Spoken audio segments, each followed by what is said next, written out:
The reason I advocate for open employment for people with disability, I think, is self-evident. Everybody in this community, if they're going to participate fully in all aspects of life, that almost the pinnacle of evidence that a person's participating is whether or not they're participating in open employment. It's good from every perspective. Obviously, from an individual perspective, we know that to participate in life we have to have a financial backing behind us, and we get that through our work. But it's good for the whole community to have people active, to have people contributing, to have people contributing their intelligence, their capacity, their diverse thinking. All of those things are absolutely right for our community. And then on top of that, we add the fact that if people are working, they're paying taxes and making the economy better.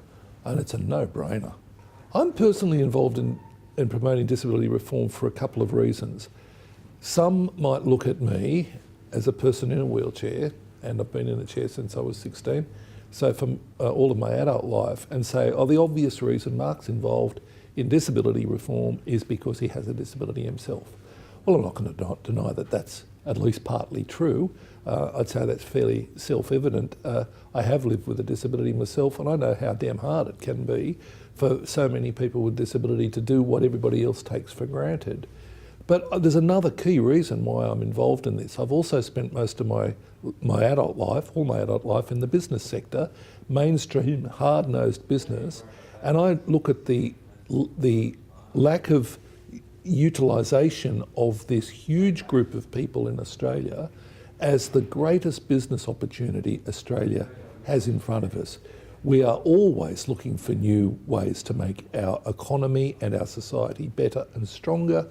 And to me, this is a better business opportunity than I've ever seen in mainstream business. My formula for inclusion of people with disability starts at the most basic fundamental level. I believe that the most significant reason why so many people with disability who can and want to be working and participating in our community are not doing so today is exactly the same reason why people from other socially disadvantaged groups are not participating today, and that's because the general community simply does not believe that people with disabilities are capable of contributing and taking part in our community. And it's not just the general community, the unwashed community, if you like to call it that. Many people with disability themselves and those close to them also don't believe that they can take part in our society to the fullest extent of their capacity. If we don't start by fundamentally challenging that notion about the capacity of people with disability, then all the other things that we might do and are currently doing in the social development space, I don't believe will ever make much difference. I think the largest barrier to employment of people with disability today is an attitudinal one. I don't believe employers, the majority of employers, look at a person with a disability and just fundamentally believe that the person can contribute to their business. It's as simple as that. All of the other stuff, there's support for people with disability. The disability employment network that's out there is providing all the support that people with disability need to be fundamentally included in the workforce. But if an employer, when the person knocks on the door with their degree or their diploma or their education in hand, demonstrating a willingness to participate in the workforce, demonstrating a willingness to come to work every day, participate, contribute to the business, unless the employer looks at that person and thinks, yeah, I can see that, then it's not going to go anywhere. Changing that attitude is incredibly difficult to do. But there are a couple of key lessons to me. Firstly, I don't believe there's just one way of addressing this problem. I think, like many other large problems, challenging problems, there's more than one way to skin a cat, is the term, more than one way to address the problem. And therefore, looking for this silver bullet, the single approach, is not the right thing to do. And I think we can borrow a lot from mainstream marketing thinking in this respect. When I look at the attitudes of employers in Australia from a market segmentation point of view, which is simply just saying, Well, surely they don't all believe exactly the same thing about people with disability, just as people don't believe the same thing about any product or service or anything else. The answer is no, they don't. There are some employers out there who are already convinced. There's another bunch of employers out there that have never thought of employing a person with a disability. They probably would if they were just challenged with it. But then there's a bunch of people out there who would like to do it, but they think it's just all too hard, or I just don't get my head around all of this. And then there's a bunch of people at the bottom of the pyramid, the real, well, I'm going to call it as it is, the mongrels of the world, who wouldn't employ anybody that's not white Anglo-Saxon male aged between 30 and 35, a person looks exactly like them. Now, they're the sorts of people that will probably never employ a person with a disability, never give a person with a disability an opportunity. And for those people, I think we need to use the 4x2 method, I call it. We need to hit them over the head and say, you've got no choice here, pal. We've actually got a capacity to do that. It's called the Disability Discrimination Act. It's actually unlawful for you, mate, to be not giving this person a chance. But we need to be using that tool much more effectively for that group of people for whom that's the best approach. So the answer to the question is there's more than one approach, but all of them together will, I think, address the issue. The Disability Care Australia role in all of this is a really interesting one. Disability Care Australia, the National Disability Insurance Scheme, is and has always has been intended to be a solution for part of the overall challenge of disability. It's the National Disability Strategy that defines all the things that Australia needs to do to provide a level playing field for people with disability. And the NDIS is really only targeted at one of the 6 elements of the National Disability Strategy, what's called individual and community support stream of the strategy. But I think the NDIS has a much bigger potential influence and role over this. And in fact, the exciting thing to me about the launch of the NDIS and the role that it has and the methodology that's being used, an insurance-based system, is that perhaps for the first time in Australia's history, we've had an entity in Australia that has a direct interest in ensuring that people with disability get into the workforce. Even though they're not necessarily directly involved in the process of getting people into the workforce at that hard-nosed employment interview end, that end of the spectrum, they're critically involved in making sure the person has the tools they need to get out of bed and have the equipment and so on they need to get into the workforce.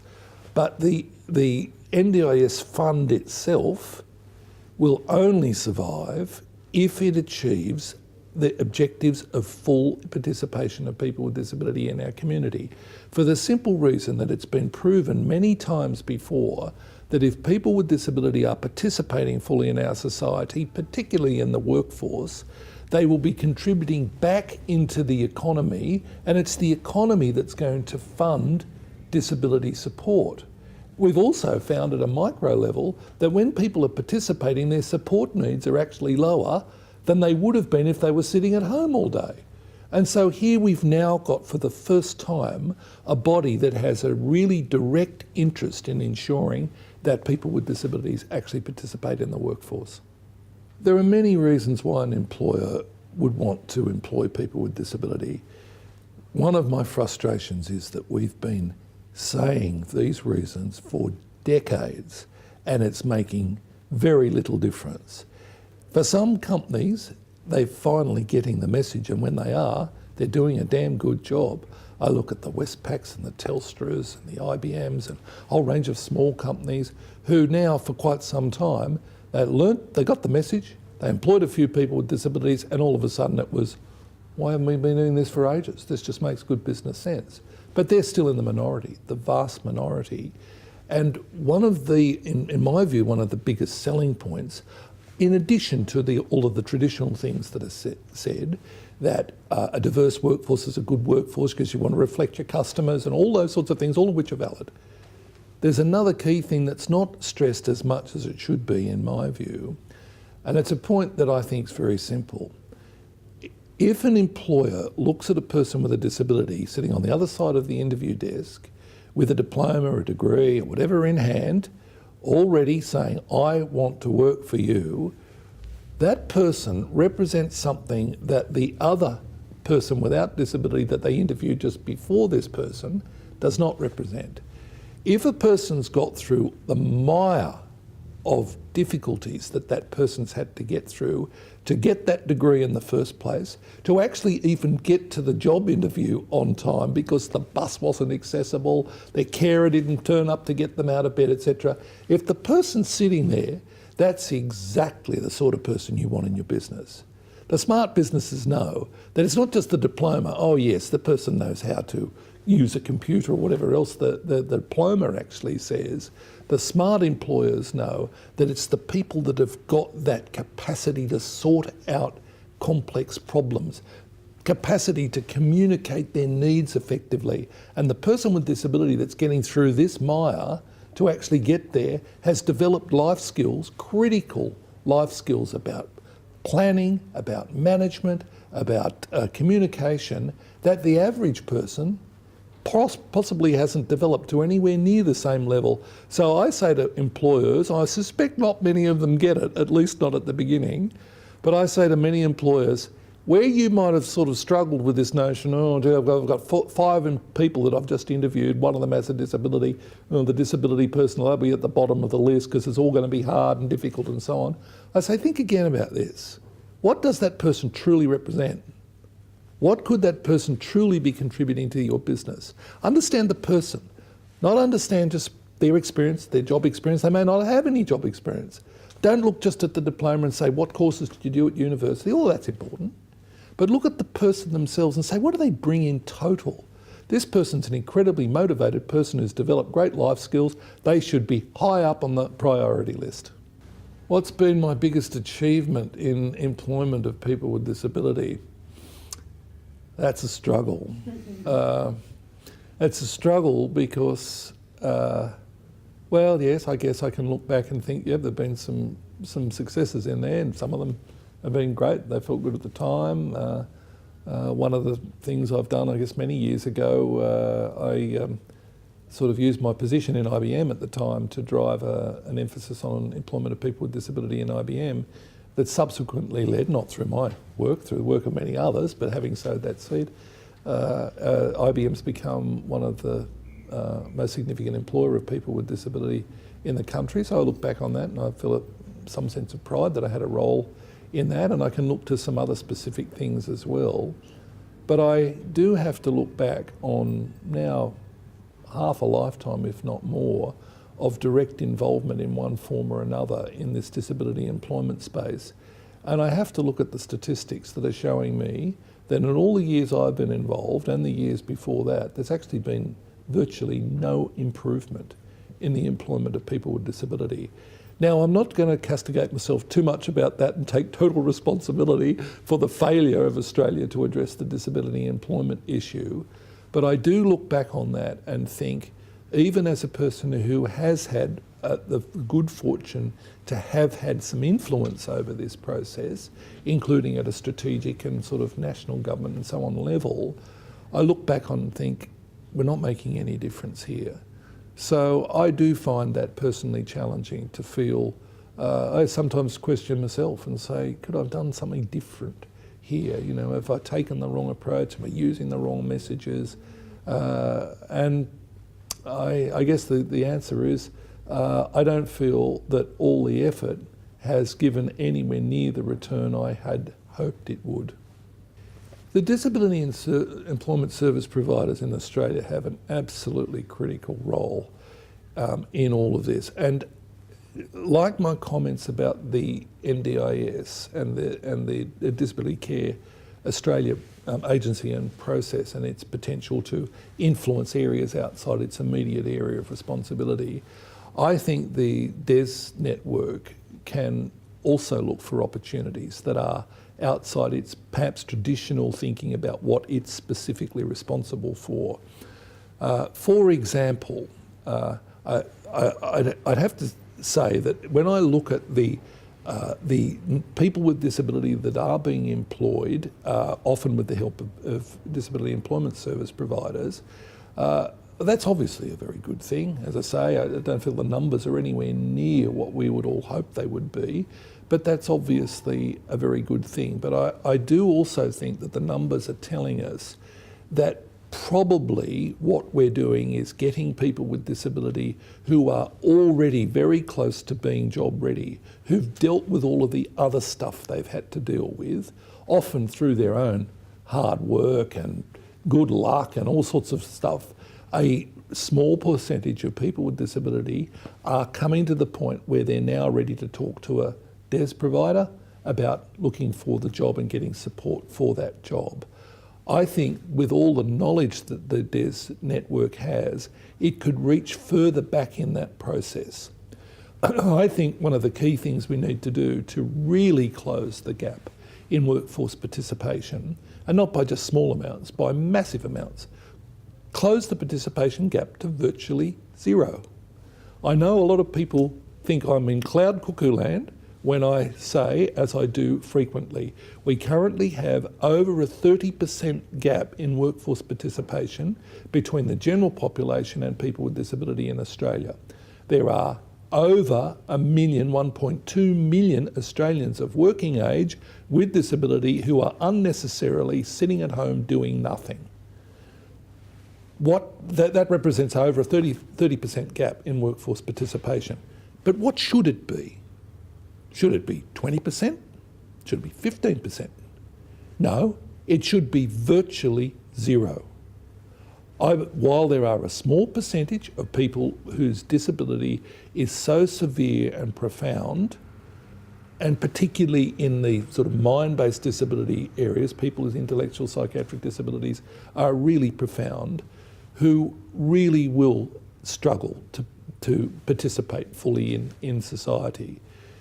Their needs are critically important, of course they are, and we need to provide support so they can lead decent lives as well, but they're the minority here. We should be closing this 30% workforce participation gap to something closer to 1 or 2%.